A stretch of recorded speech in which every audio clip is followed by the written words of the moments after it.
What's up, everybody? This is Age, and welcome to another episode of Talking Skritt Podcast, the Guild Wars 2 news show. We have a fantastic show for you this week. Guild chat on narrative, underwater combat is getting an overhaul, and someone's favorite profession is getting an elite spec rework. Hint, it's me. But yeah, and so much more. But first, let me introduce you to my fellow host. Now, he is a moderator over at MMO Champion and a host of Zero to Hero on this channel. With the upcoming balance patch and the underwater changes, he might be leaving his enemies floating rather than in the dust. I guess it'd be a Deadpool or two. Say hello to Jim. Did Deo write that, or was that yours? That was mine, actually. I dig it. Bravo. Thank you. Thank you. And he has all the snark on Twitter that would leave Asura jealous with envy. Say hello to Aaron. Hey guys, I'm not the host that you were looking for, but you get me. So that's how it's gonna go this week. There you go. All right, guys. Yeah. So Deod is out this week, so I am hosting again. I'm sorry. I apologize. You won't get as many puns. You won't get many Abaddon references. You get the one like over there, but you know that's pretty much it. I'll try my best with the puns though. All right. But let's kick it off with the underwater combat changes. So there was a blog post that said the next Guild Wars 2 balance update arrives on May 8th, bringing a sea of changes to underwater combat.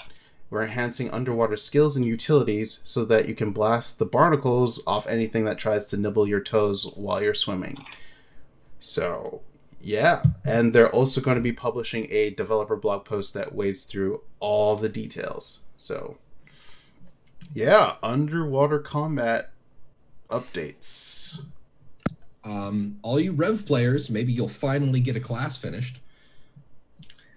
Yeah, that's always been kind of a sore issue for everyone, really. I always did think it was kind of cool that you basically got 2 auto attacks on Spear, but that would require people knowing the control right click to change your auto attack. Mm-hmm. Which I would think that, you know, after reading tooltips for a bit, like it's control click 2 to auto cast, that people would kind of figure that out after a while. But there's that. Also, I can feel Arlie rolling her eyes at me from her migraine wherever she is. But like I've said before, Guild Wars 2 has the best underwater combat of any MMO that I've seen implemented. So enhancements to it, I won't say that it's going to be the best thing ever, but you're already improving it. And admittedly, you know, low bar. Deo tweeted about it with, I think it was a high jump cartoon, and the bar was at like knee height. Yeah. I'm just thinking about it in a perspective, and a lot of people were thinking about it in the perspective of, what does this mean? Underwater combat. What are we going to get with this? Is this underwater expansion confirmed? There's a lot of things I've been seeing. World versus World is going to get an underwater map. It's going to be an underwater living world episode. Things like that. So that last bit I think is the most likely thing. Mm-hmm. Is more underwater content in living world episodes, because, and this is the thing I lamented when they went to the time locked zones thing, and they're like, we're going to do a new map every living story episode. They're kind of entering the scorched earth development mode that I complain about in World of Warcraft, where they're releasing maps and continually stretching the player base, which isn't so bad with mega servers, but eventually even mega servers won't be able to save it. Okay. So I think they're doing this to give themselves more real estate to design more maps, but I worry that this is just going to exacerbate the problem with spreading the player base too thin. Mm-hmm. I don't know if I would call it spreading it too thin, right? Because there's always going to be people in the new map. So it's more like clumping the player base all in one place, right? But I like underwater stuff, so I'm pretty pumped about the underwater updates. I always like the underwater environments, and I like the sound design underwater. You go under there, and it's very atmospheric. So I've always liked exploring underwater in Guild Wars 2, so I'm down. Okay. That, not to mention, with the exception of Revenant, the underwater skills really haven't been changed since the launch. Oh no, they're bad. That's actually kind of the primary issue with underwater combat, right? Because apart from the skills, the combat, like movement wise and depth perception wise, is about as good as it's going to get, right? Like it's on point, but the skills just suck. Like nothing works. Like it's awful. So updates there are appreciated. I appreciate it. I mean, I think the last thing I can remember being underwater was the champion Drake that spawns in Ember Bay. That is literally the last map event I remember dealing with water. Yeah, because you can't even go in the water in Draconis mods. Right. Well, no, you can go in the bucket. Yeah, you can jump in the bucket. So that was arguably a water thing that they designed. Yeah. Okay, so what do you think is the most likely thing? Because there must be reworking underwater for a reason. Because all of the content that we've been seeing, as you guys put it, has been mostly land-based, like 95% without the bucket. So what could this potentially mean for new Guild Wars 2 content coming in the future? They don't do any large systems change without planning to use it in the future. So I think at the very least, we are going to start seeing more water-based stuff with living story at maps, at least. Yeah, I think they could be wanting to take a more water-focused route with the living world, but I think the bigger thing is I think they want to shore up an area of their game to give them more room to be more creative with developing content going forward.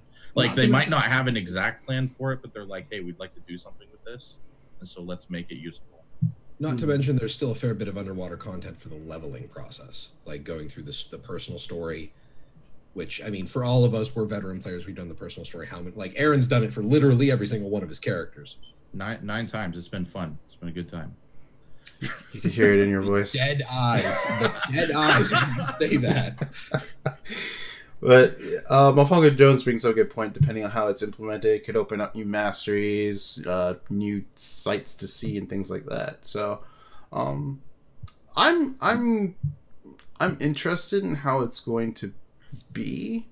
I'm also interested if there's going to be like some general universal mechanic or something like that. But yeah, and I know the water dragon is kind of a meme at this point, like, ugh, bubbles, but we are going to have to cross that bridge at some point, so it helps to we're going to swim under the bridge, right? Yeah, exactly. Like it helps to have those skills functioning for when that moment does come, so they don't have to rush out some like fixes for it. Yeah. Preemptive is always better. That's fair. Oh yeah, they could get a beach party summer event. That'd be actually, honestly, like any event, like in between Living World episodes, would be actually really nice. I know they did current events again, but a return to South Sun Cove. Yeah. And now we have to go underwater to deal with Karka. If you thought fighting them on land was bad, Ink's getting too real in chat. At some point, Timey will have to deal with the underwater dragon. I think it'll be a Timey and Blish tandem effort at this point, Yeah, love it. Well, keep an eye out, guys. The bounce patch is next Tuesday, and also we actually did talk a bit about the bounce patch. What do you guys think will come out of the bounce patch, given what you guys have seen so far? I was talking about this on Zero to Hero, Wednesdays at 7 p.m. Eastern Daylight Time. Sorry, I had something caught in my throat there. And somebody said that this isn't going to be the patch that Mesmers gets smacked with. And I'm not 100% sure on that. I think somebody said that Ben T said something about that on the forums, but I don't have a link to confirm that. I don't know. Like, I'm hoping this. I think they said they were going to wait until after the season was over with Mesmers, but I think that's a mistake. Okay. I don't think there is ever a bad time to run a balance patch. Yeah. Aaron, do you have any preferences on what will change? I'm a PvE Care Bear, so I just hope my mediocre builds still work. Hey, you play WW. You're not 100% a Care Bear. Yeah, just don't nerf Ranger Axe Torch, and I'll still be able to kill people in WW. So that's my one ask. ArenaNet, can you do that for me? Thanks. Okay. I'm personally hoping that Renegade actually gets a bit of love, and Revenant in that regard. They still feel like they underperform in PvP and in raids and things like that. Shiro Sword X Revenants still do a crap ton of damage. You're 100% burst, and if you fail your combo, you need to get the hell out and wait for your cooldowns to come back. But I've been wrecked by some Revenants in PvP. Okay. So it's not unlikely to see them, but I have never seen a Renegade. I've never seen Kala used in PvP. Okay. Because the spirits are targetable and they get cleaved. The spirit, like Kala, will not see PvP play until the spirits are invulnerable. Yeah, they won't do that though. That's OP. Well, I guess the trade-off in that case would be like just lowering the effectiveness, or just the duration, just a slight duration change. But that's the thing in like WW, like they get cleaved out even faster in WW because you've got even more people hitting them. Yeah, like I wouldn't be surprised if a Kala spirit didn't even get a single tick off once you dropped it in WW. Mm-hmm. Oh so, yeah. Wispy Rev is perfectly fine in Werewolf's World. It has like a good place with Hammer but not Renegade. Yeah. Like that's the thing, is that Renegade has problems. Oh, poor Renegade. Yeah. Couldn't make it happen. Yeah. It's almost there. I'm also hoping that they'll fix Deadeye. Oh wait, they are. So speaking of Deadeye, our next topic is the Deadeye rework.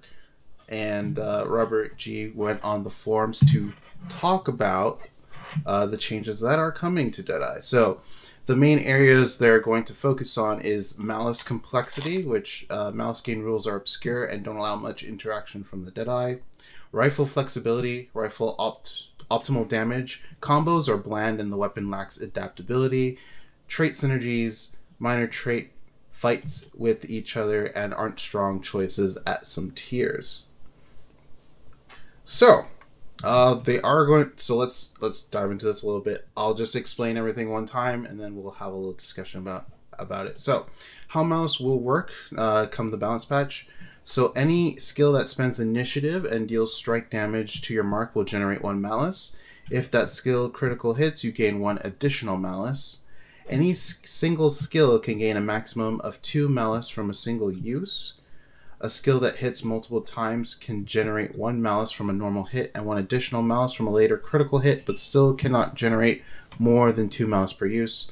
Malice no longer grants a 3% damage increase per stack. Instead, this bonus has been rolled into traits.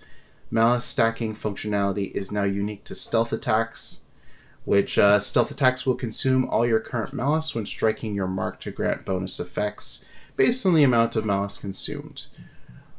This actual bonus per consumed Malice differs per skill, and so like say for sword stealth attack, if this attack hits, it consumes all your Malice to regenerate endurance for each Malice consumed.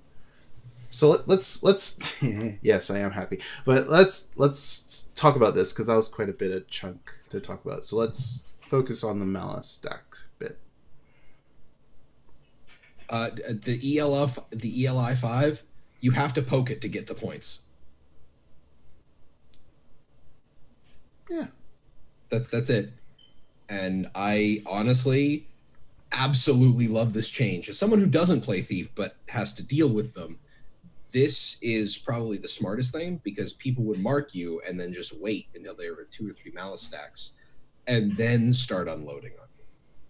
And it's just, here's like an extra 15% damage for just waiting. Yeah. I don't play Thief. So this all sounds great. I'll take your word for it. Well, okay. But what I particularly I've seen a lot of concerns about Malice being used up via the stealth attack, but people want to be able to use stealth attacks and still have full Malice. I think the trade-off of still having the plus 3% roll into traits and still having the ability to still have the keep max Malice stacks to have that increased damage is kind of like a small trade-off for overall making Malice better to manage it a lot more better.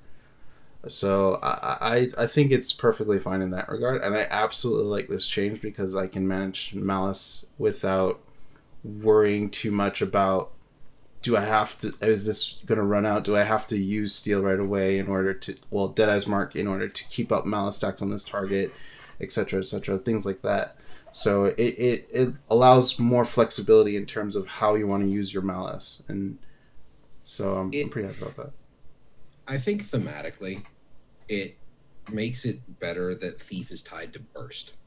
Like, thematically, everything with Thief was tied with Burst. Even the flippy, stupid dodge shit that Daredevil could do is still Burst, because they could only keep it up so long as they had the endurance, and they had to have the Signet for that. And once the Signet got nerfed, they had greater windows where if you could lock them down and keep them from running away from combat, you could kill them. So the issue with Malice as it is as it sits on the target, it's just a passive damage buff against that target. That's not a Thief thing. Mm-hmm. The Thief thing is the setup, the burst, either a kill or you fade away to do it again. So with Malice being tied to stealth attacks instead of just here, have some damage, that is a better thematic fit for the Thief. Yeah. And it also means that pistol thieves can go, die in a fire. Yeah.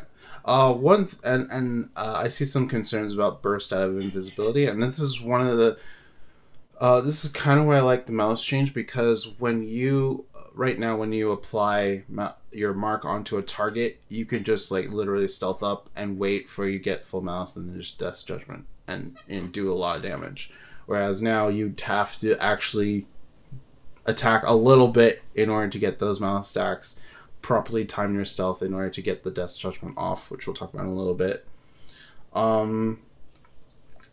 Pistol. I know some people who are a little concerned about that. I still think it's fine. You don't really use stealth attack as much. I know it does do a little bit of burst, and it has, I think, a bleed proc as well. But it's a triple shot with, yeah, but you mostly want to unload when you're on pistol anyway. So, if anything, you would use your stealth attack and just pop unload on a person. So, well, unload would probably be your Malice stacker. Yeah. And then you'd switch over to, like, you'd stealth in some way, and then you'd switch to pistol and use that skill. But I mean, that's if you wanted to do the burst from range, and that also depends on what the Malice proc is going to be. Yeah. On pistol stealth skill, because they're all going to be different. Yeah. Some of them are going to be damage. They said what sword is endurance gain, which is interesting, but yeah, I don't know if it for unload in particular, if it's the actual ability or if it's the strikes that you deal with that ability. I have to double check that. No, they said that you can get at maximum 2 Malice. Yeah, per. Okay, so yeah, so you have to do. You get 1 for a hit and 1 for a crit. So if an ability only has 1 strike, you get 2. If an ability has multiple strikes, you get 1 for the first hit and 1 for a crit anywhere in there. So unload can only ever get you 2 Malice. Okay. Ever. Even with crit. Okay. Yeah. Okay, so that's fair. That's actually pretty fair. It allows for counterplay, which I kind of like. And that's one of the things is that it resets it makes Deadeye's attack pattern more predictable. So what you're going to do is you're going to have the Death's Judgment hit you, or not the Death's Judgment, the Deadeye's Mark hit you, and you get the call out, the visual effect on your character, and then you're like, okay, where's the Deadeye? You find the Deadeye. They have to hit you to gain Malice, and then at some point they're going to stealth in order to blow to use the Malice on some kind of big hit on you, and then that's when you either blink away, like use some kind of mobility skill, or use some kind of invuln, or you try to knock them out of stealth because they can't use their ability if they get revealed. So it offers more counterplay because you have an expectation of what's going to happen. Yeah, that makes sense. Aaron, this is the time to get your coffee. Or that all sounds very reasonable to me. That sounds look, all very above board, exactly how it should be. Let me just put it this way, Aaron. When you're running to join the Zerg, when you first start WW, when you see the Deadeye's Mark on you, you're not going to instantaneously die. Okay, I can get behind that. That's something I can get on board with. Yeah. So I have faith in this thief rework. There you go. There are also going to be with the rework some rifle changes. So Death's Judgment is becoming a stealth attack. Kneel and Silent Scope trait have been changed to allow for more flexible kneeling and stealth. Sniper's Cover has been totally reworked into a new defensive skill that fills the previous slot occupied by Death's Judgment, which is now a defensive barrier while kneeling that can combo with other thief abilities. So I won't pass judgment on this right now. I said judgment. But yeah, I actually want to play with the new rifle because rifle the way it is now is good damage wise in my opinion, but it does lack that flexibility in terms of what weapons you want to use, and you kind of have a trade-off that's not very satisfying. So if you swap out short bow, you lose mobility and you have to rely on swiftness.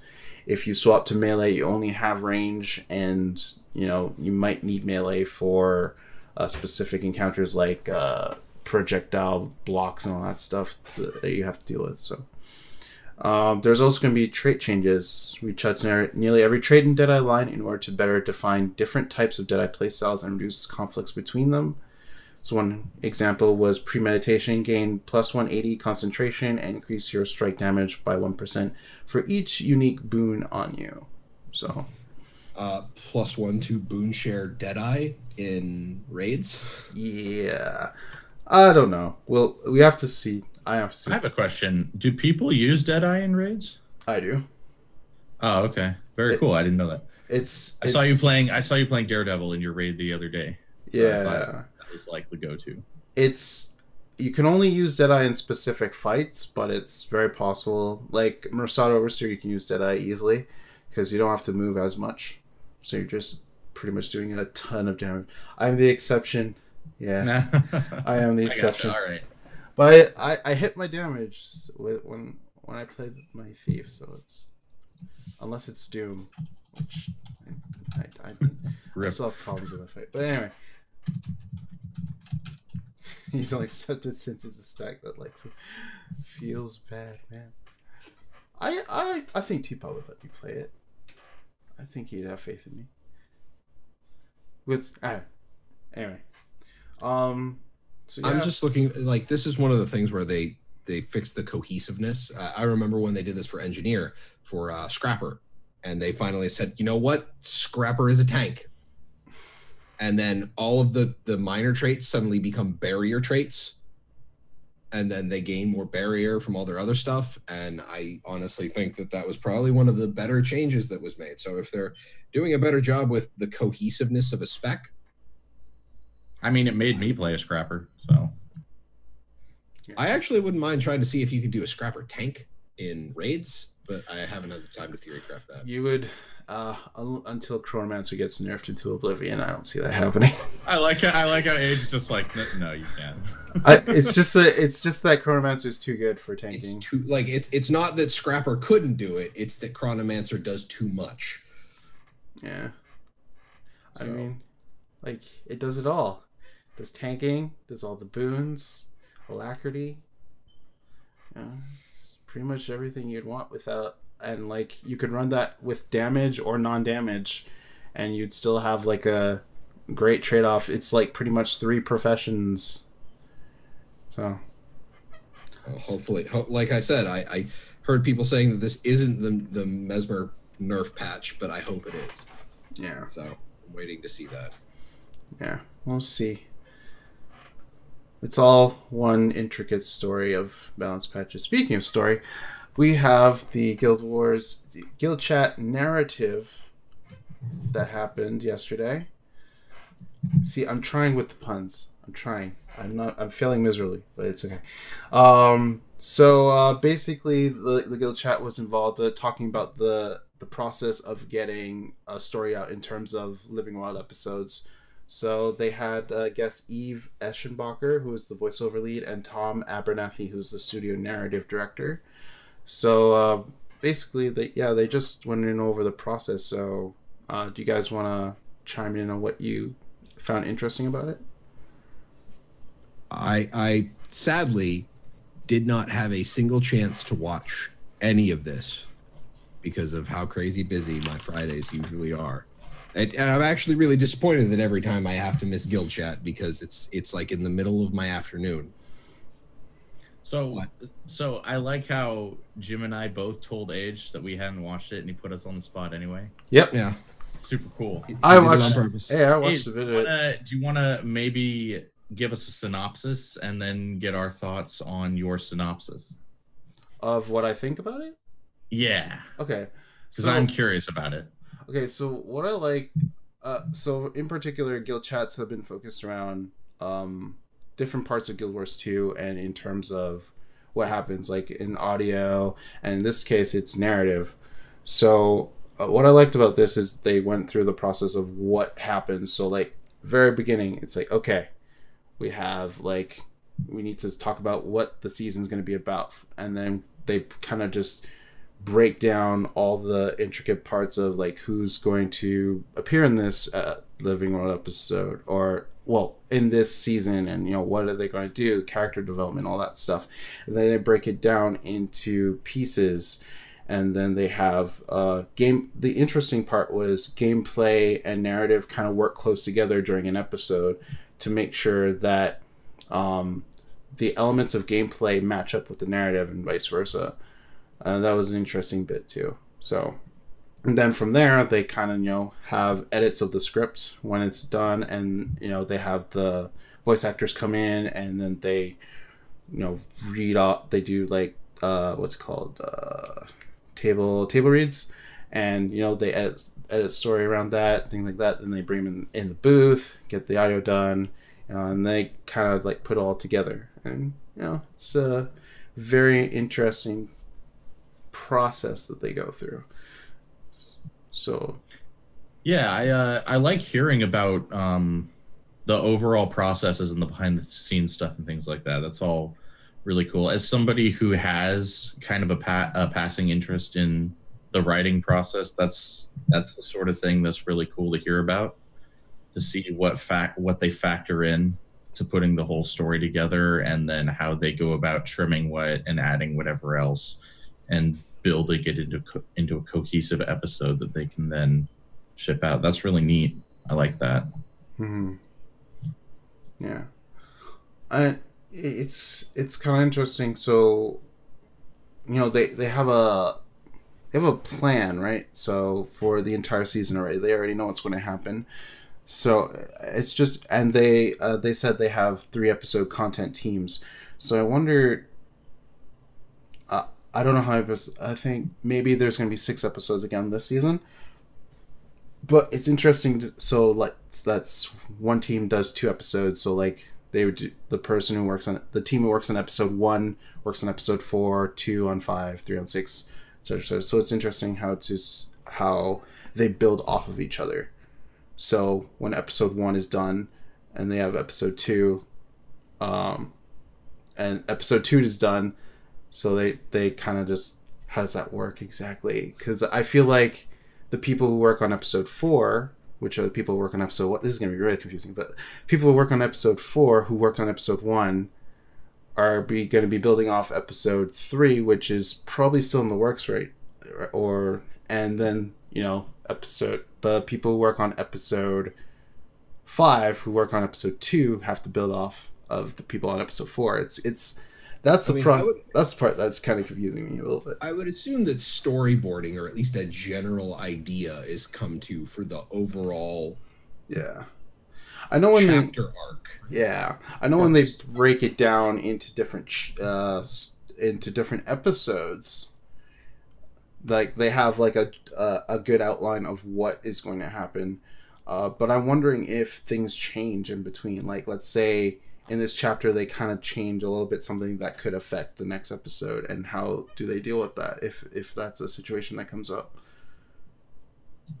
Yeah, I imagine that, you know, communication is huge in that situation, right? Because even though they've got 3 teams for 3 different living worlds, obviously, since they're not doing consecutive episodes, they have to remain in constant communication that whole time. So knowing that many teams work on it and that they space it out like that, it's a pretty impressive display of cohesion, in my opinion, that they not only do they have these cohesive episodes that tell an ongoing story episode to episode, they also work in a lot of small things and kind of Easter eggs and cool little moments and things like that from episode to episode. And those are the sorts of things that are a little bit harder to work in, especially when you have such a complex team structure. And I get the reason for the complex team structure is that it's much more efficient for producing content. So it does make sense that they do it that way. It's just a little bit more difficult on the communication end. So all in all, it's a pretty impressive effort, I think. Much so. Yeah. Mm-hmm. And it's one of those things where it's like, sure, I talked about having the overarching story, but then as each team just filters down and does the specifics, they have to keep telling each other what's going on, so that, you know, Aaron mentioned the little Easter eggs that happen. Well, we have to figure out how many episodes that's going to carry through.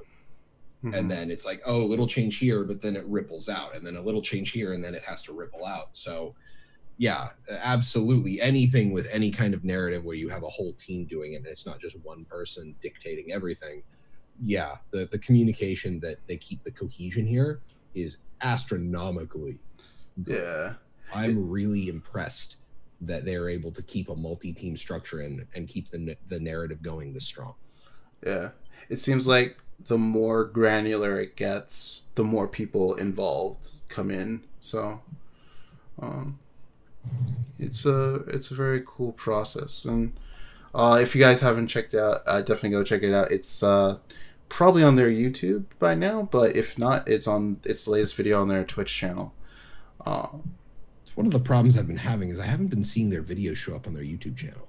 Like, they don't move odds from Twitch over to YouTube. Or YouTube is broken.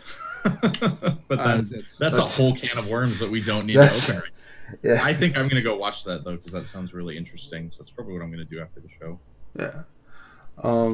But yeah, I have to admit, like, the process that they've developed now has been really good. And, you know, it kind of speaks for the game in of itself and how it's developed over time. And I think, you know, the game has gotten to a great place. But for some people, it may not be enough. As we go into our next topic, which this was a Reddit thread entitled "The game has never been better, and still I play less." So it's a good title, but it's a juicy, spicy thread. Yeah. So basically, this thread is talking about how avid veteran players have done pretty much, you know, everything 1,000 times over, or mostly everything, 1,000 times over, and so there isn't much left for them to do unless they're like really into, like, I guess PvP or Overworld or something like that. And when a new Living World episode, I think this person's speaking mostly from a PvE perspective, but that's what it seems like. Yeah, we'll throw it in. So when a new Living Worlds episode comes out, you know, veteran players focus on that because, you know, it's the fresh new content, it's the hot new content. They come in and play it, and then they finish it really quickly because it is the only fresh new content that they have, and they complete it really, really quickly. Like, let's say within a day or a couple of days. Whereas this person said on the flip side, new players come in, they do the story. They may not finish it as fast, but if they do, they still have a ton more content left to do in the game. Yep. So I'd like to get your guys' thoughts on this topic of the game is in a good place, but veteran players may be struggling. Let's say in PvE, and we'll add like what was from PvE afterwards. But I'm gonna bring this up in like, rom-com terms. It's not the game, it's you. The issue, and that's okay. It's really okay, because if you are a super avid player of Guild Wars 2, clearly you love the game, and that's great. But you've been playing. If you're like a super hardcore player, you've been playing since release, and you've done everything. Mm-hmm. So unless you're in it to play the auction, the trading post, unless you're in it to get like super obscure skins that are mostly down to RNG, you probably don't have too much to do unless you make your own fun, like making crazy ass dumb builds, and you go into like different meta maps and try them there. Just like look at World of Enders, and when he and Wooden Potatoes do Boots bad builds. I'm pretty sure him making bad builds centered always with the Mad King runes is kind of one of the reasons why he's still playing, is because he likes making crazy ass builds. He needs to stop making Firebrand burn builds. No, he needs to make more Firebrand. Stop Boots, please. No. You were a thief. You hate conditions. You can deal with burning to death. No. You gotta face it, Age. You have to face it. Deal with it. So put on your big boy pants. It's not, and I agree. The game is great, but not playing is not a bad thing. I mean, it's one of those things where it's the problem every MMO runs into. How do they keep people playing when they've been doing everything since the game launched? Well, there's a variety of factors that go into it, right? A lot of it's probably personal burnout. You're sitting here playing this game and you're like, I don't really feel like playing this right now. That must be the game's fault. It's like, well, if you type /age, you have 9,000 hours in this game. Like, maybe you're just done, Is that crazy? Is that crazy to... I wouldn't say so. So Gord says, this describes me to a T. SVP has lost its flavor. World War need no changes, but all I have is in PvE is new LS. So he feels like there are lulls in the game where he plays other games, and that's perfectly fine. And I agree with that. And I think Guild Wars 2 is actually one of the great MMOs that, allows you to have a break if you want it, and in order to play other games. Because I still have like 200 games on my Steam list I need to finish. Start, to be honest. And I should probably do that. But if you ever want to scare yourself, go to steamleft.com. and type in your Steam account name. But yeah. The reason that this interests me, because I know some people in my guild have just been playing purely for raids. Like, they come on the raid night and they do the raid, and they don't really play Guild Wars 2. They come to get some loot, hang out with people, and that's it. And I had a burnout earlier this year, like after 5-6 years of playing, and I took a break, played some other games, came back, and I'm slowly coming back again. I'm streaming like 2-3 times a week. I'm trying to get 2 days of Guild Wars 2 in, stream wise, and it's very interesting people's different perception of what they want to play in the game, because most people in my guild don't really play a lot of World War II. They don't really play a lot of PvP. They mostly play for the PvE aspects. So they come in for a new story, but even then, some of those people don't feel, that immersed in it anymore. So, and Aaron, didn't you take a small break from Guild Wars 2 as well? Well, it's because it was interesting that you brought up that you took a big break earlier this year, because that's kind of the cadence that I play Guild Wars 2 with since launch. I play for go hard for like 3 or 4 or 5 months, and then I disappear for like 3 or 4 or 5 months, and I keep going in between those stages. Like shortly after Path of Fire launch, post X-Pac burnout happens a lot. Like mid-October, I just stopped playing and I started playing other games, and I started playing again in like February. And it's probably going to happen again this September or October. I'm probably going to stop playing and go do other stuff. What I found is I'm never playing Guild Wars 2 at Christmas. I've missed every single Winter's Day festival in Guild Wars 2. Like, there's something about it. I get burned out on it every year. I stop playing. I'm pretty sure you made at least one, because I know I've played through it with you at some point. I heard you bitching about the jumping puzzle at least once. Yeah, no, that probably happened. You're right. That probably happened. But yeah, no, I don't think there's a problem with, taking a break from the game. It's also a game that doesn't charge you a monthly fee, so it's easier to feel like you don't have to play it. I think that's a big contributing factor. People who play WoW, they're like, oh man, I'm paying for this. I should be getting on. Hey, here Guild Wars 2, we're like, I don't need to play that. So yeah. I agree with Jim. I think it's mostly just a burnout thing. What do you do when you beat a game? You move on. Like, even if it's so I've been playing Bloodborne. I still am on playthrough 1 of my very first character in Bloodborne. I'm like level 90 something. I'm trying to go through all the chalice dungeons, like the story chalice dungeons. I actually want to try and platinum that game, but I've had massive breaks in between doing that.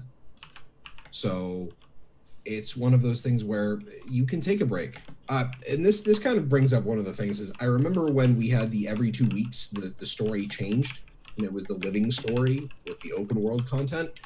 I missed something giving me impetus to play.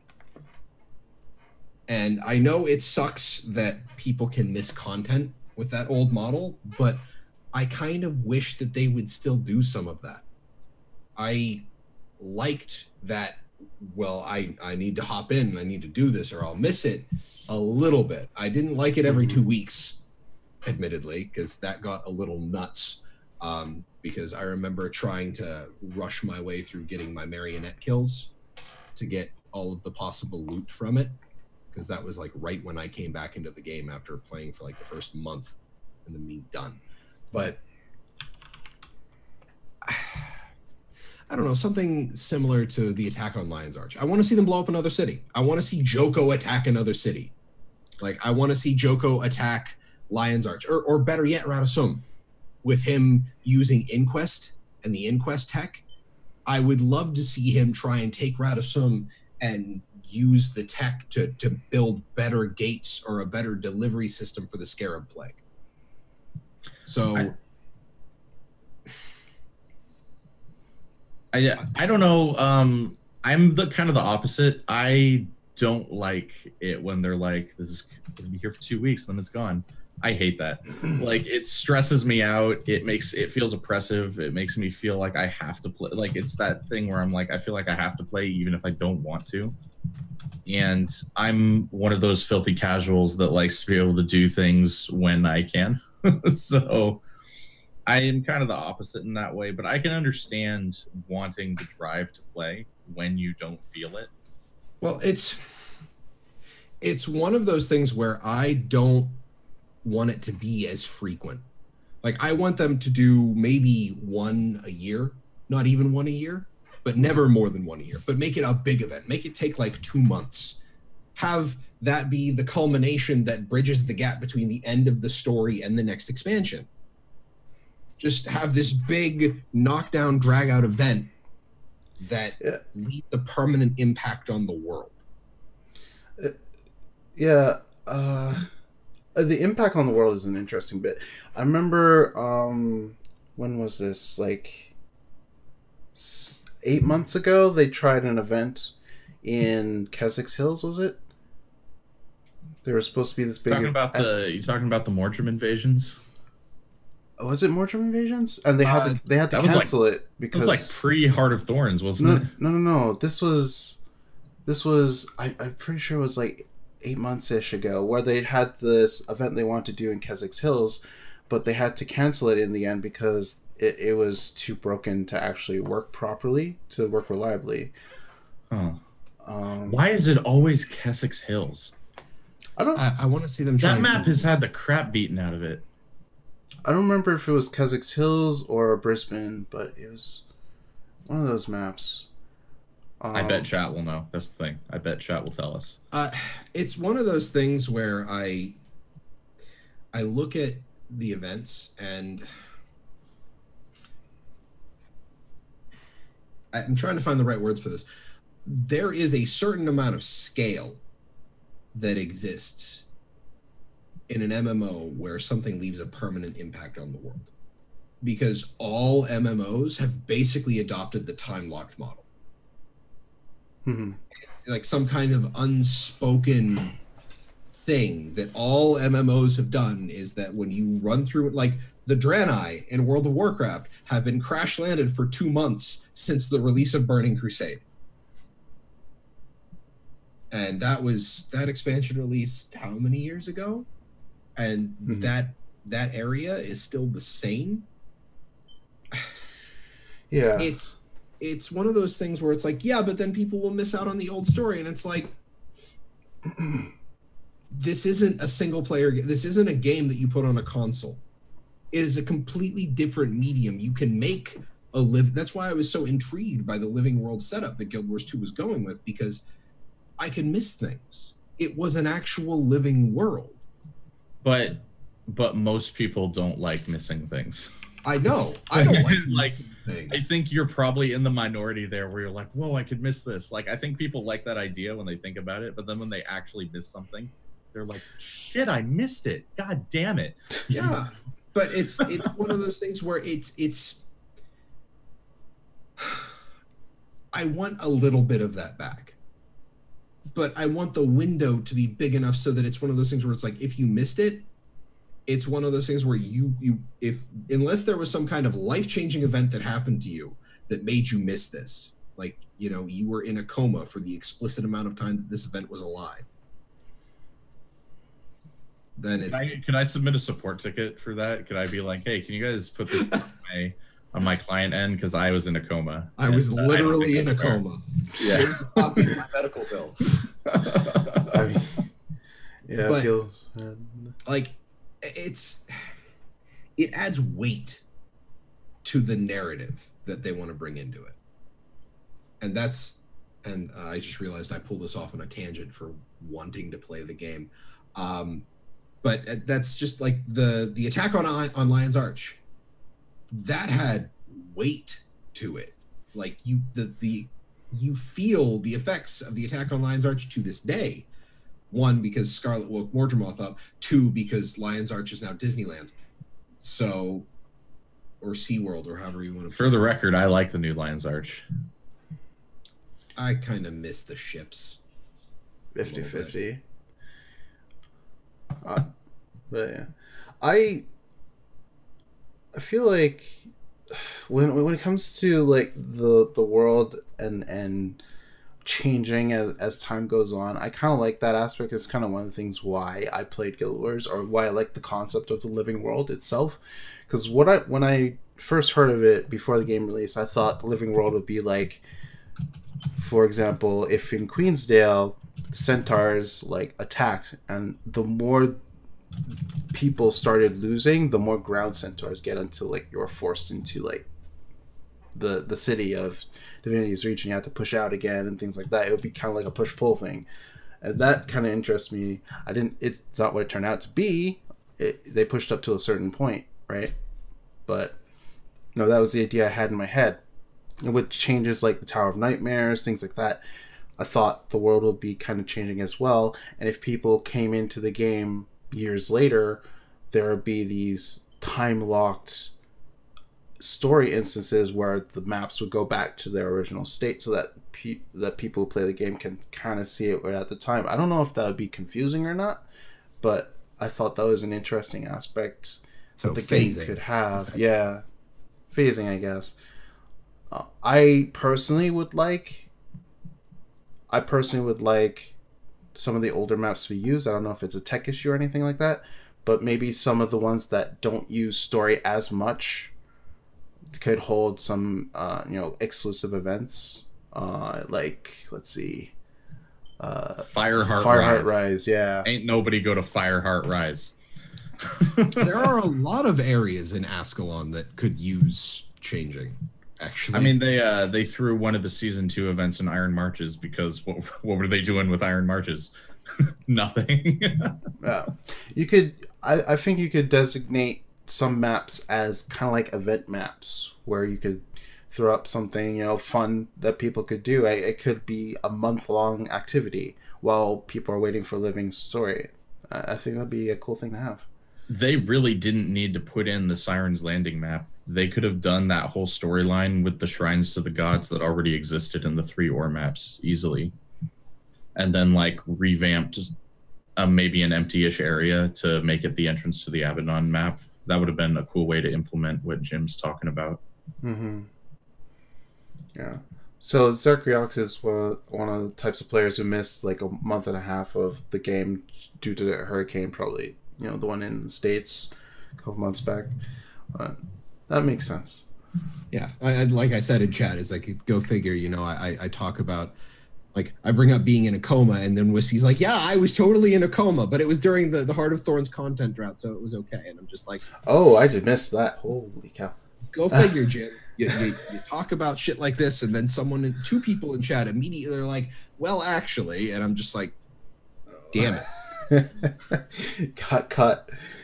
But I'm not opposed to having exclusive content for a limited amount of time, but maybe not like, I wouldn't say 2 weeks, maybe a month would be good. Yeah, a longer window I'd be more okay with. I think the reason they don't do stuff like that though is because it's a risk to player retention. Like, it can go very well or it can go very bad, and I think they like the more reliable model that they've chosen to go with. I feel like if you structure the event to be kind of similar every time you do it, but have different types of mobs or different types of enemy champions with different rewards, I think it would go well if you establish it one time and then just duplicate it every couple months. But I mean, that's kind of what the Scarlet Alliances were, though, and people weren't a big fan of that. Well, not the rewards sucked, though. Yeah, people play for the rewards, I guess. So it would have to be the which one was it? The one where people just farmed champions like crazy. Queen's Gauntlet. No, the Scarlet one. Oh, the Scarlet Invasions. Scarlet Invasions. Yeah. Yeah. That one. It has, I guess it would have to be on similar to that. I wouldn't mind like a huge farm event. I mean, that's basically what Istan is, right? Like, so people clearly enjoy that. Yeah. See, the only problem is it's very shallow. It's very shallow content that people will burn out on quickly. I feel like if it has meaning, just like a little bit of meaning about what's going on with tournaments. If you can make... Oops, muted my mic. If you can make money off of it, people will play it for the whole time. Look at the Silver Wastes, I guess. Silver Wastes and Istan. People still play those to this day in huge squads. And it's because they make that money. Yeah. Well... any final thoughts about this topic before we move on? Just go play another game for a bit and then come back. It's not a big deal. Pillars of Eternity 2 is coming out in 3 days, guys. Go buy it. All right. Play Dad of Boy. Dad of Boy is out. Guys, there's so many options out there. Get going. It's Guild Wars 2 will be here for you. I like how the theme of the show turned into don't play Guild Wars 2. It's not don't play Guild Wars 2. It's don't be afraid of not playing Guild Wars 2. Yeah. If you want to log in and get your daily, do that. Then you can play other games. Guild Wars 2 will be here for you. All I'll say is I agree. Like, if you play multiple games, you enjoy multiple games. And if you find like Guild Wars 2 you want to take a small break from, take a small break, play other games, and come back, and when you see content you enjoy and you like. When it comes to people who just play Guild Wars 2, like you're a mono gamer and you play just Guild Wars 2, I guess I can understand it from that perspective, that it might be hard for you to, like, you don't want to play other games, you just want to play yours too. I guess I understand it from that perspective of why you would play less of it and you just don't play. But I guess in that case you would have to, kind of like what Montana said, to make your own fun. I know ArenaNet's trying to incorporate features into the game that will help facilitate that. So, for example, like for PvP, if you're a little burned out in PvP, there's new modes coming for that, hopefully very soon. Like some 10v10s, 2v2 tournament style, automated tournament style, I think it was. World vs. World, the new rework is going to be coming in, which means there'll be a lot of uptime and less downtime of players not playing, and you won't get your butt served to you when you're playing, things like that. And before the 2v2 meta is 2 chronos. It already is. There you go. They've already been to the future. They know it. Yeah. So let's move on to this next topic. I won't make a pun for it. I'm too tired. But we're encouraging guild play without the need for a guild content team. Now, in an AMA about 6 months ago, the question was asked, will we ever see new guild missions and content outside of guild halls, even if it was just to run X bounties in the desert? And the answer given was, we don't have a guild content team, so as to the we will ever question, we have no official plans there. So this reminded the person who's talking about this about, a thread of a whole bunch of suggestions, like new guild missions, racial chairs and tables, bed decorations, boat raft decorations, living world decorations. They like decorations, apparently. But they added a few more around that don't necessarily require a guild content team, such as guild dailies and guild party buffs. So guild party buffs would be small buffs to guild members in proximity of each other. So that would be like a little XP boost or a little World vs. World XP boost, things like that. So I want to get your guys' thoughts first on, should there be a guild content team, or should there be work into guilds to facilitate different features so that guilds have something to do together? And I also want your thoughts on, if there wasn't a guild content team, could they make content for guilds? I'm kind of just a little flabbergasted that there's no guild content team for a game called Guild Wars. Dude, don't go there. Don't go there. It's too late. Don't go there. I did not gently open that can of worms. I ripped it in half.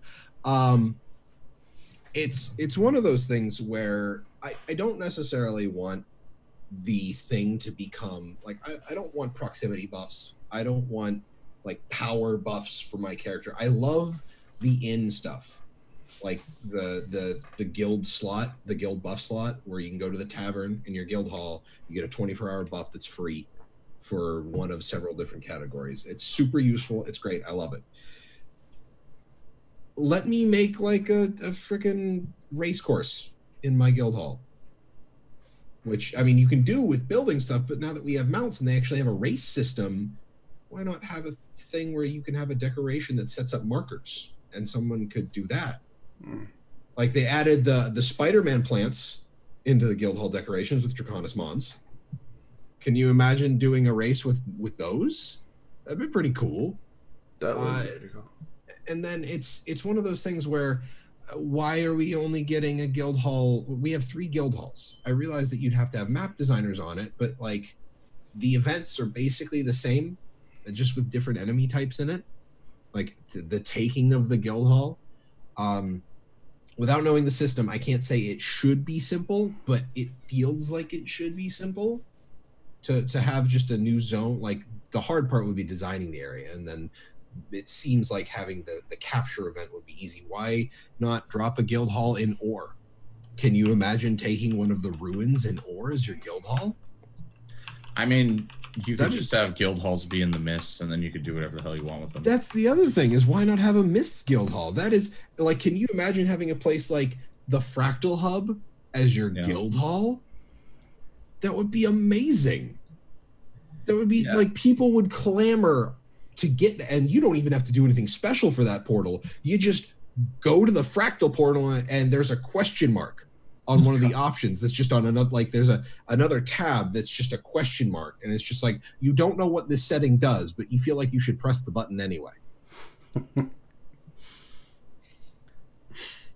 I mean, so this Reddit post you're talking about, the person has a big focus on guild dailies, which I don't know about that. Guys, do you remember, and this was a long time ago, don't get me wrong, but do you remember when we used to do these guild mission things? Yep. You remember those? Yep. Yeah, that was a while back, right? Wouldn't it be crazy if they put out more of those? Would that be nuts? I'd be surprised. Yeah. Like, the thing that kind of blows my mind is, like, Tavik said earlier in chat, why the hell do they not have a guild team in a game where guilds are a thing, right? And that kind of makes sense to me, even if it's a small team. Like, guilds, 3 people. Yeah, guilds are a big part of MMOs, so I feel like it's something you should be actively developing on, you know? And people like guild missions. Like, sure, we're tired of them now because of the same old ones, but when guild missions first came out, people were really excited about them, and we played them every week without fail because the rewards were good. That because robot. What the hell is that robot's name? Fuck that robot. The one golem that you had to throw the sparks at? Yeah. Tumult. Yeah. Yes.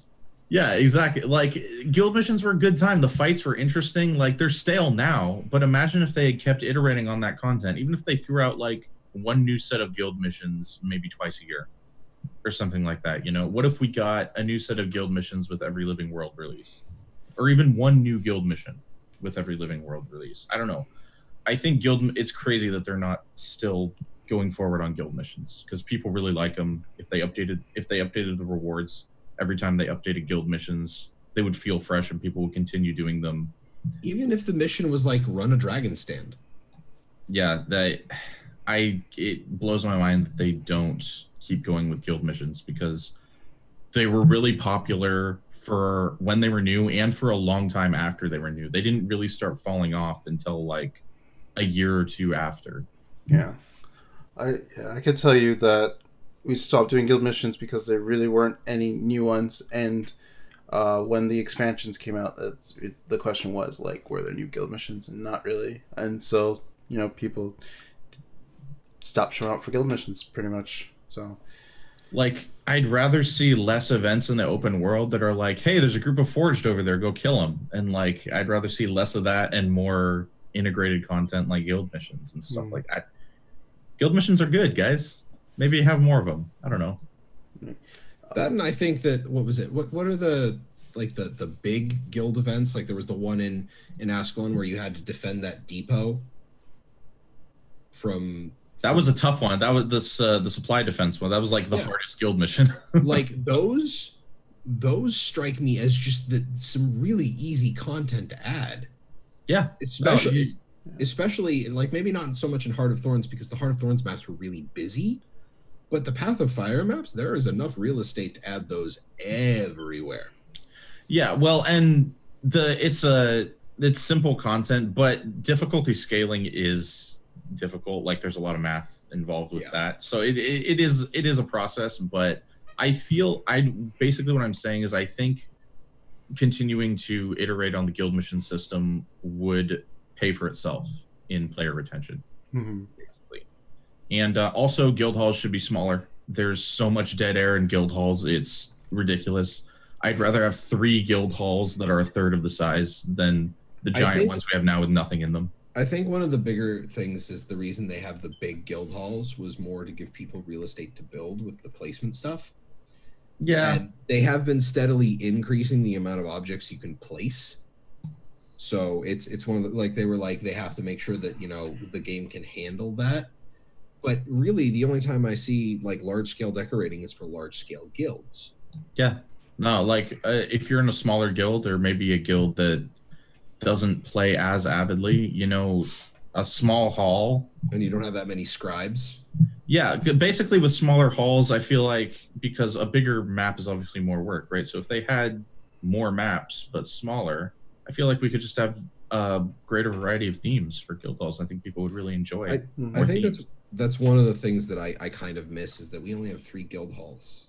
And like I said, an abandoned temple in Ore, a guild hall in the Mists, that kind of like buildings and islands floating in nothingness just kind of strikes me as really freaking awesome. And then one of the unique perks for the guild hall in the Mist would be the anti-grav. Yeah. So there's that. And Wispy, I didn't know that about performance issues. I was unaware of that particular issue with Path of Fire maps. Yeah, I remember people complaining about it at launch. I don't know if that's still a persisting issue. Yeah, I kind of like the bigger guild halls because it gives you, if you are a decorator and you're really into it, you can have your own little space in the guild hall where you can do whatever you want. That's what I like about it. Yeah, and but otherwise, I don't. Yeah, I think it's perfectly good to have the giant guild halls, but like, would it be crazy to have like different guild hall sizes? I don't know. I see it from there. Yeah, I feel like variety would help the guild hall system. Yeah, and I saw some good suggestions or what things people wanted in guild halls, such as like flat guild halls and add buildings you want, nodes like in Warframe. They agree with the race thing. That was a good idea, and that would actually help give some room for that large guild hall, things like that. I like Ozzy's point about, and I think it's interesting, and I kind of see what he's saying, is that there's more important things to work on than other guild features.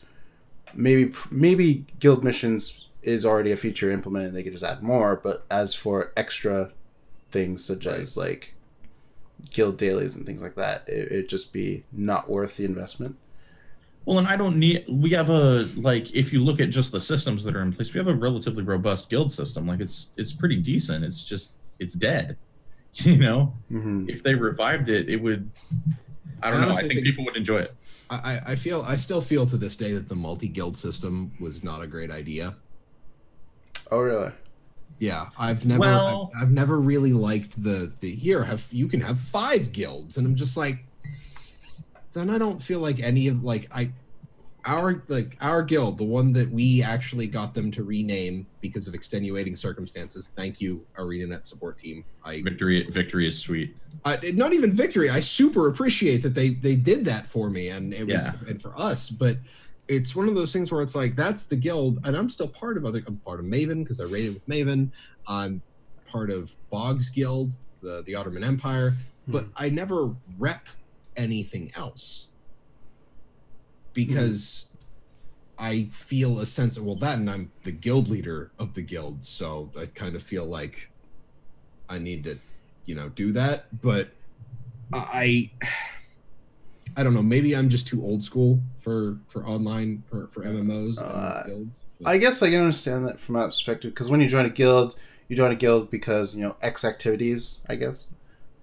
So, for example, on my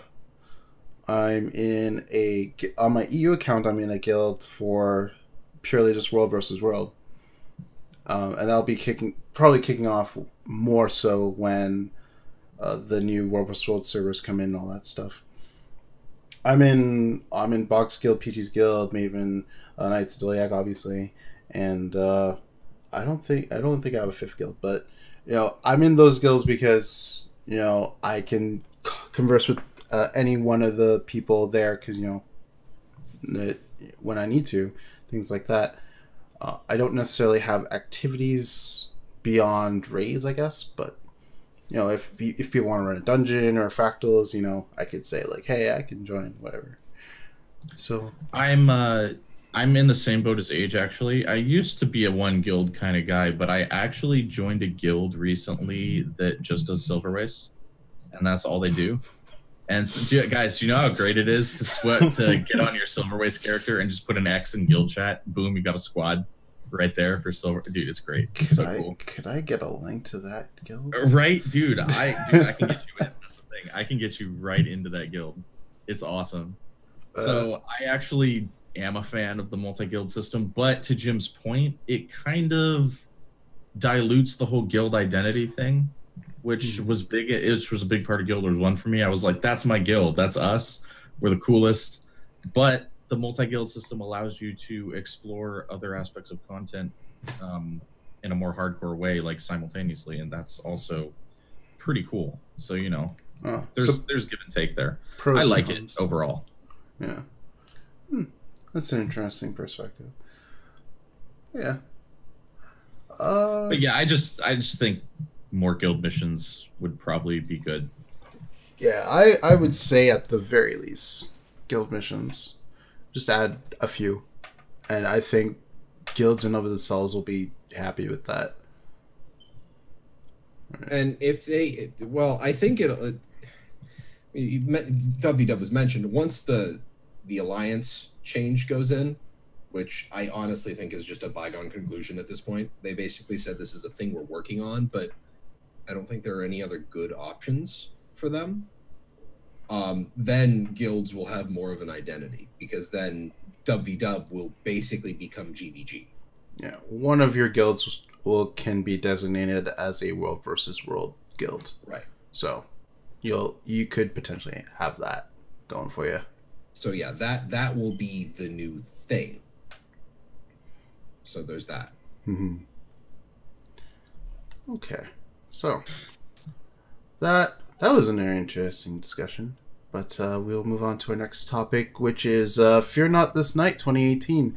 So everyone remembers that Bug and System trailer where the ominous Fear Not This Night was playing. A lot of people loved it and wanted a full version of it. Well, after hearing the feedback, Arena and McLean Deemer made a short rendition of it, and it is on ArenaNet's SoundCloud right now. It is downloadable, so it's about 2.5 minutes. And so he had a little quote over here, so McLean did. So I'm so glad we can finally share this with all of you. It was a long road making it into something cool, starting way back when the original trailer version was first conceived. I have to give thanks to the other members of the audio team for their help, Chris Burgess for his attention to detail in doing the final mix, and Caitlin Isaacson for her awesome background vocals, and of course thanks to Jeremy Soul, Julian Soul, Reese Osvi, and Asja Kaedrick for the original version of this song. Thanks everyone for playing and listening. So yeah, have a listen. It's actually a really good rendition. I've seen people ask for like a longer version of it, and it may happen, may not happen. We will see. Give it a few months, but there you go.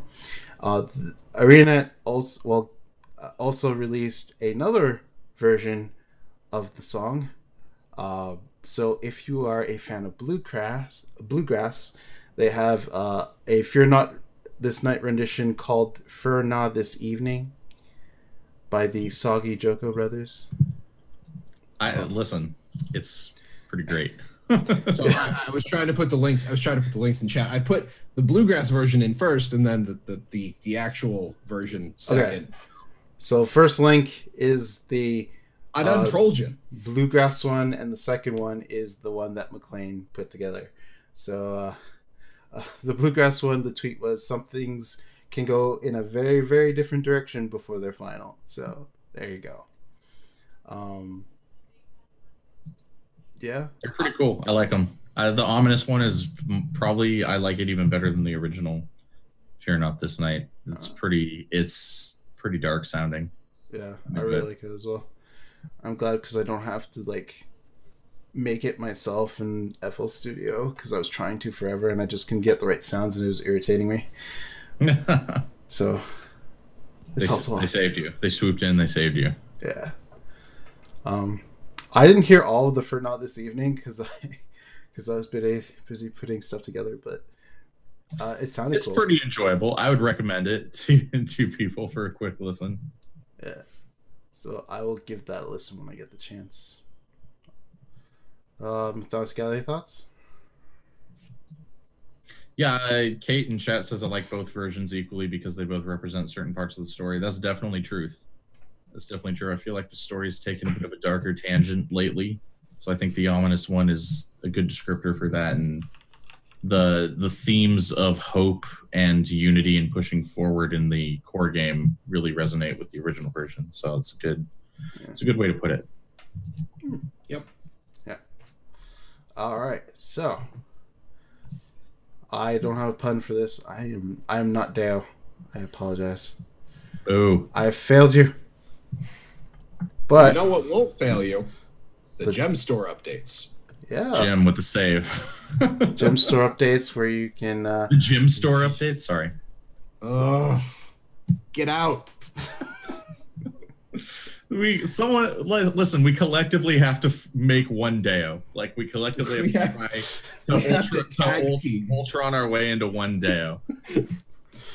But thank you, Dolphy, who puts all this together so you can see all these things in the gem store so that you can spend your money wisely.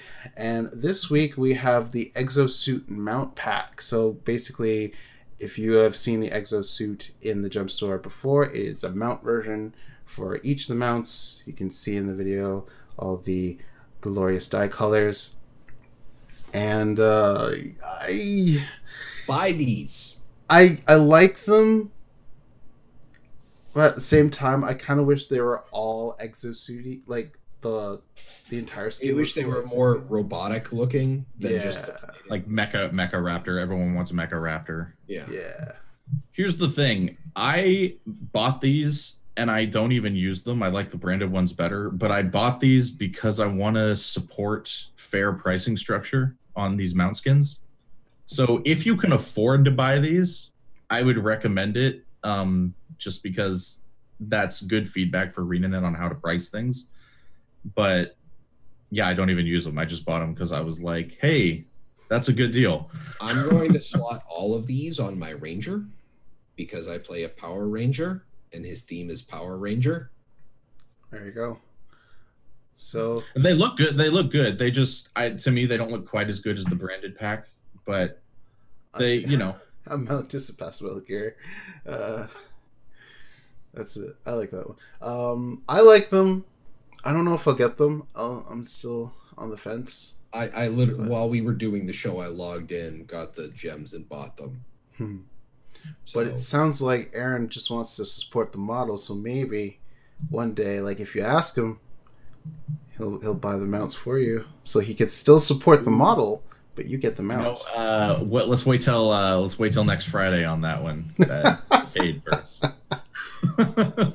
Yeah. I bought these because I will use them. I will play my Ranger because I like my Ranger, and I will use every single one of these skins on my Ranger because fashion wars, man. Okay. Also, my Ranger is literally the only character I use an outfit on. So there's that. Okay, that's fair. And it seems like some people are staying strong. So we bought them because it was themed. They remind me of Dino Riders. There was this show when I was a kid. I think it was Dinosaurs. Zords. That's what kind of reminds me of a little bit. But I'd probably use these on my Asura characters, actually. Probably swap my Asura characters over to these. Yeah. But I'm on the fence. I don't know if I'll get them eventually.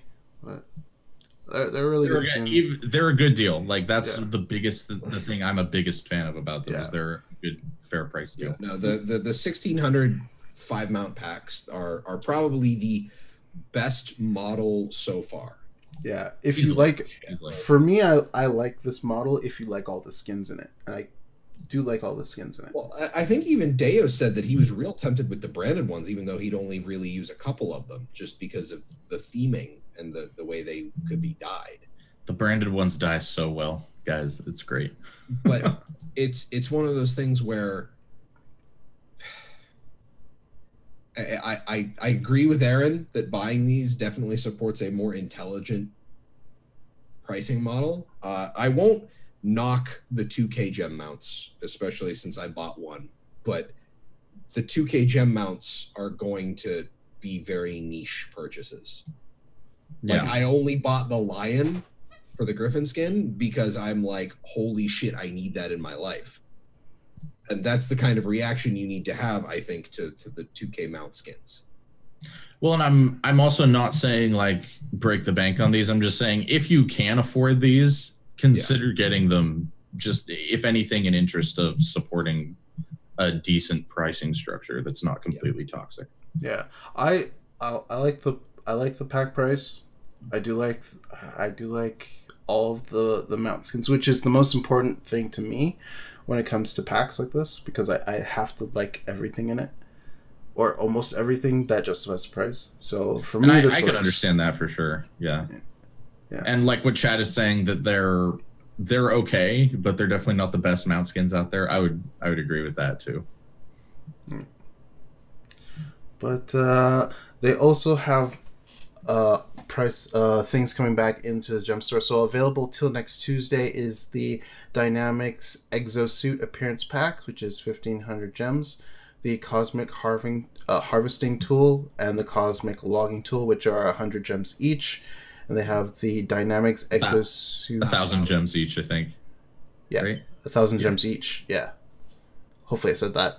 But you said 100. You said 100. Oh, 1,000. Oh, jeez. Sorry. Because I was going to be like, holy shit, let's go buy those. I was like, I got to buy that. I would leave right now. But yeah, 1,000 gems each for the harvesting and logging tools for the cosmic ones. The Dynamic Exosuit Glider Backpack Combo, which is 700 gems. And the Dynamic Exosuit Outfit, which is 700 gems. So yeah, they go well with the Exosuit mount pack, basically. Yes. The Dynamic Exosuit Outfit is a good outfit. I like it. It's probably one of the best outfits. Yeah, it's actually, and it shows in how much often I see it. People wear it a lot. Yeah, it's the only outfit I still actually use. So, believe it or not, I use the spring attire outfit. I don't think anybody uses that outfit. I don't. Yeah, it's like a dress with a flower on it. I wear it on one of my Asura characters. It's pretty cool. Okay. Yeah. Well, that's an old one. It's a very old one. Yeah. All right. And for our community corner this week, we have two things. We have godsofpvp.net by Angels. So basically, Angels want to make his own or her own meta build site. So for PvP, so it has the latest meta builds, community tournament notifications, like they have the Miss Challengers tournament that is going on probably right now, but bring up a second screen to watch. We have a stream gallery, so people who stream PvP, he has a gallery of that. We have guides on game mechanics, rotations, maps, and matchups. So if you want to know how to fight a thief, pistol thief, which has apparently been plaguing people, you could find out how to in there. And you don't know how to fight a thief. You hit them with lots and lots of condi. Well, yeah, that works. See, look at how sad he looks. That's how it works. The trauma surfacing. It still happens, but yeah. So go check it out. I'll put a link in the chat for you guys. Boom. And the other thing that we got going on is a writing competition by Gamers Giving Back. So, writers of Tyria, this is your chance to shine. The aim is to write a short 500 to 1,500 word story set in the world of Guild Wars. It must contain themes of togas, multiple sclerosis, or tiny. So those are your three themes that you have to have. That's one of them. So stories should be family friendly for obvious reasons. The first prize is the Lover, which is the legendary short bow. And submissions to be entered by email at ggbcontest@gmail.com. And the deadline for this competition is May 19th.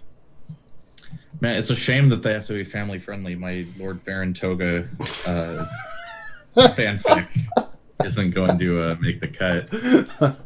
Sadly, Lord Farron's Toga Party. It's coming soon to my blog. Keep an eye out. Please no. Leave that in the dark. It's an invite only party. I'm pretty sure a lot of people would be interested in that. I'll be posting it on my Tumblr. Are you being serious? Because I'm being legit serious, and people. Really I'm gonna leave it up to you to think about. Just have to keep an eye out. That's a no. That's gonna be a no for me, dog. All right, but that is our. I'm sorry. That is our show for this week. So, oh man, Jim, where can you be found? I can be found on Twitter at MalthanusMMO. You can also find me here on twitch.tv/TalkingSkrit every Wednesday at 7 p.m. Eastern Daylight Time for our Zero to Hero PvP night, where I'm trying to get more games of ranked in instead of just playing every Wednesday. And life is not allowing it, so maybe I can get some in tonight. I don't know, but I'll try. There you go. And Aaron, where can you be found? Guild Wars Monk on Twitch, Twitter, and YouTube.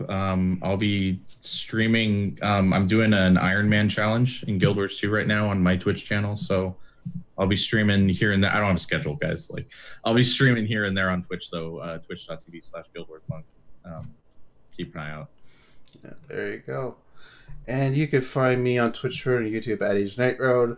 I'm actually going to make a video on the Deadeye stuff, so you guys can get my thoughts. Any new builds that I come up with will come up in the next week or two.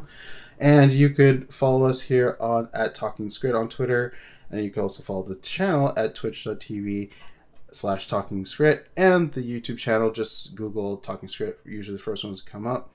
We also have a Discord, community Discord. We don't play just Guild Wars 2, we play Dauntless, Warframe, on pretty much most popular games, ESO, and so feel free to swing by. Link is in the description below.